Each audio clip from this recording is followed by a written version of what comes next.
Okay, people watching, or Mike, because I'm making this video for you. Polaris 2000 XC500. I'm going to do this quick because it's cold and my phone will power off. As you can see, if you look close, you can see a little bit of leaking on the head of antifreeze. It could just be gravity dripping from somewhere. The main issue is down here. You see right there, there's a bolt missing right there, and there's oil and possibly some other fluid leaking. When you look down, you can see there's some antifreeze leaking there.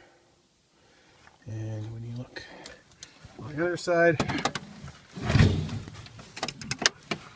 here, there's more fluid dripping. It appears to be gravity dripping it down. There's some right here around the heads.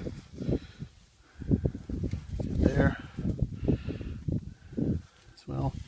And heads, I'll bring it down in here. Maybe you can get a look.